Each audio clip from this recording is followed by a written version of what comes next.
Baik, sahabat-sahabat YouTube mana saja berada, kita jumpa kembali di channel YouTube Menyatawa. Yaitu kemarin kita sudah, pada episode lalu kita sudah membahas tentang mengenalan tentang teater.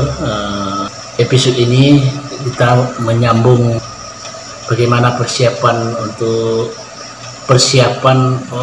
pemain untuk menjadi tampil yang lebih bagus. Jadi kemarin kita sampai ke tujuan meditasi, yaitu yang pertama mengosongkan pikiran. Kita mencoba mengosongkan pikiran kita dengan jalan membuang segala sesuatu yang ada dalam pikiran kita tentang berbagai masalah, baik masalah di sekolah, di rumah, dan masalah keluarga, masalah pribadi, kan itu kita hilangkan, sehingga kita semua pikiran-pikiran itu kita singkirkan dari otak kita agar pikiran kita bebas dari segala ikatan. Yang kedua, meditasi sebagai jembatan. Di sini alam latihan menyebutnya sebagai alam semu, karena segala sesuatu yang kita kerjakan dalam latihan itu adalah semu, tidak pernah kita kerjakan dalam kehidupan sehari-hari.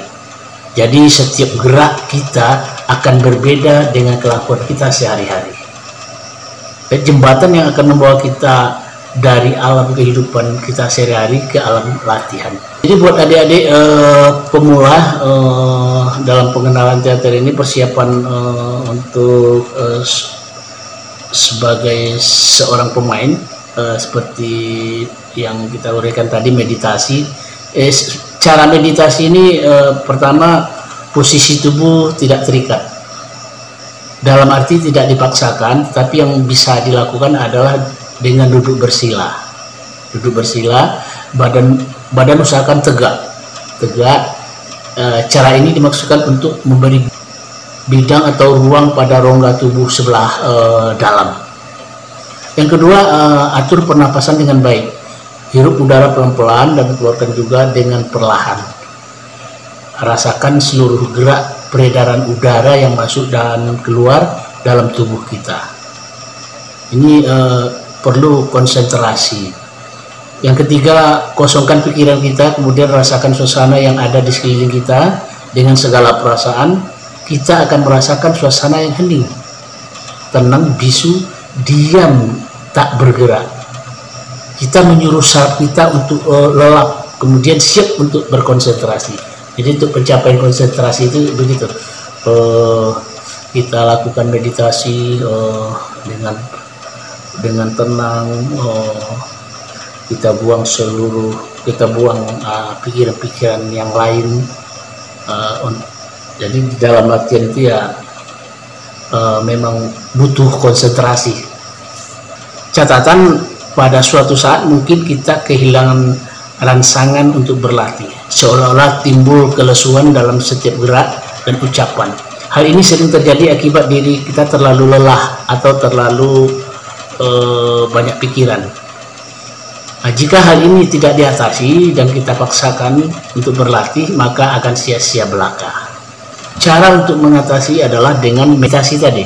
Meditasi juga perlu dilakukan bila kita akan bermain di panggung, agar kita dapat mengkonsentrasikan diri kita dengan peran yang hendak kita bawakan. Konsentrasi secara umum berarti pemusatan. Jadi konsentrasi itu pemusatan. Nah, dalam teater kita mengartikannya dengan pemusatan pikiran terhadap alam latihan atau peran-peran yang akan dibawakan, agar kita tidak terganggu dengan pikiran-pikiran lain, sehingga kita dapat menjiwai segala sesuatu yang kita kerjakan. Cara konsentrasi yang pertama, kita harus melakukan dahulu meditasi. Kita kosongkan dulu pikiran kita dengan cara-cara yang sudah kita tentukan.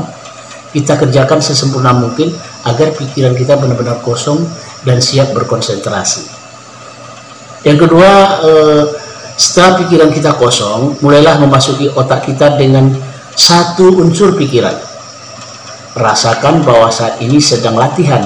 Nah, ini penting. Kita memasuki alam semu yang tidak kita dapati dalam kehidupan sehari-hari. Jangan memikirkan yang lain selain bahwa kita saat ini sedang latihan teater. Ada juga catatan, pada saat kita akan membawakan sesuatu peran, misalnya sebagai ayah, atau nenek, gadis pemalu dan sebagainya.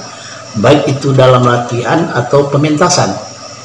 Konsentrasikan pikiran kita pada hal tersebut. Jangan sekali-sekali memikirkan yang lain. Kita masuk ke vokal dan pernapasan. Seorang artis panggung, baik itu dramawan ataupun penyanyi, untuk memperoleh suara yang baik, ia memerlukan pernapasan yang baik pula. Oleh karena itu, ia harus melatih pernapasan, alat-alat pernapasannya, serta mempergunakan secara tepat agar dapat diperoleh hasil yang maksimal, baik dalam latihan ataupun dalam pementasan. Ada 4 macam pernapasan yang bisa dipergunakan. Yang pertama, pernapasan dada. Pada pernapasan dada kita menyerap udara, kemudian kita masukkan ke rongga dada sehingga dada kita membusung. Di kalangan orang-orang teater, pernapasan dada biasanya tidak dipergunakan. Sebagian artis panggung yang biasanya tidak terlalu mengutamakan acting, tetapi mengutamakan vokal. Yang kedua, pernapasan diafragma.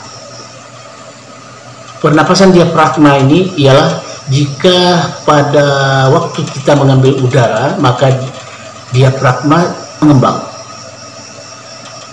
Hal ini dapat kita rasakan dengan mengembangkannya, perut, pinggang, bahkan bagian belakang tubuh di sebelah atas pinggul kita juga turut mengembang. Menurut perkembangan akhir-akhir ini, banyak orang-orang teater yang mempergunakan pernapasan diafragma karena tidak banyak mengganggu gerak dan daya tampungnya lebih banyak dibandingkan dengan pernapasan perut.